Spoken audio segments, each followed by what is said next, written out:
परिचय। प्रिया की मां सिक्किम के मानचित्र को देख रही हैं। प्रिया जानना चाहती है कि वह ऐसा क्यों कर रही हैं। उसकी मां उसे बताती हैं कि वह अगले सप्ताह पूरे परिवार के साथ सिक्किम घूमने की योजना बना रही हैं। वह चाहती हैं कि यह यात्रा सभी के लिए यादगार बने, इसलिए वह योजना बना रही हैं। वह सिक्किम के विभिन्न क्षेत्रों, उनकी स्थिति, उनके बीच की दूरी आदि को पता करने में मानचित्र का प्रयोग करेंगी। आओ मानचित्रों के बारे में विस्तार से जानते हैं। आओ सीखें। मानचित्र, दिशा सूचक, मानचित्र कला और मानचित्रावली यानी एटलस को परिभाषित करना। राजनैतिक और भौतिक मानचित्रों में अंतर करना। मानचित्र। एक मानचित्र पृथ्वी की सतह के कुछ हिस्सों को आरेखित रूप से दर्शाता है। यह संसार के देशों, उनकी राजधानियों, शहरों तथा कस्बों आदि को दर्शाता है। यह पृथ्वी की विभिन्न भूकृतियों और जल निकायों को भी दर्शाता है।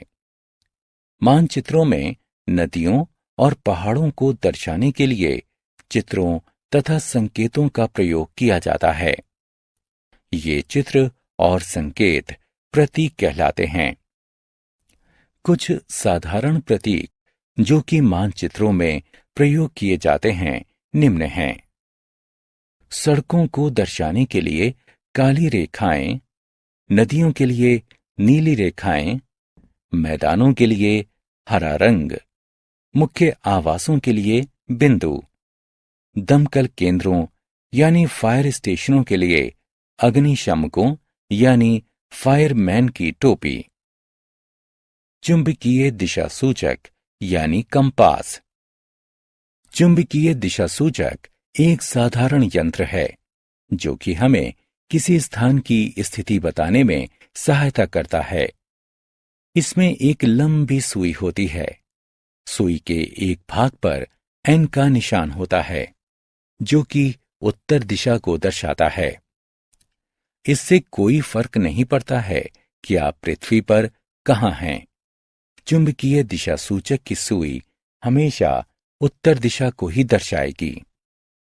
इस प्रकार कोई भी उत्तर दिशा की सहायता से अन्य दिशाओं को जान सकता है। मानचित्र कला। मानचित्र को बनाने की विज्ञान मानचित्र कला कहलाती है। वह व्यक्ति जो मानचित्र बनाता है मानचित्रकार कहलाता है। पुराने दिनों में मानचित्रों को हाथ से बनाया जाता था। हाथ से मानचित्र बनाना एक कठिन प्रक्रिया थी और इसमें समय भी अधिक लगता था। हाथ से बनाए हुए मानचित्र में गलतियां भी होती थीं। परंतु आजकल मानचित्र कंप्यूटर सॉफ्टवेयर की सहायता से बनाए जाते हैं, इसलिए ये ज्यादा सही होते हैं। आओ खेलें। नीचे दिए गए विकल्पों में से सही शब्दों को उठाकर तथा उन्हें संगत स्थानों पर रखकर वाक्यों को पूरा करें। मानचित्रावली यानी एटलस। मानचित्रावली मानचित्रों तथा लेखाचित्रों का एक संग्रह होता है। एक मानचित्रावली में मानचित्र संसार के विभिन्न स्थानों की भौगोलिक जानकारी देते हैं। एक मानचित्रावली में लेखाचित्र हमें किसी विशेष स्थान की जानकारी जैसे कि जनसंख्या, समुद्र स्तर, फसल की पैदावार आदि देते हैं। मानचित्र दो प्रकार के होते हैं, राजनैतिक और भौतिक। आओ इनके बारे में विस्तार से जानें। राजनैतिक मानचित्र। राजनीतिक मानचित्र एक ऐसा मानचित्र है जिसकी रेखाएं देशों, प्रदेशों तथा केंद्र शासित प्रदेशों को दर्शाती हैं।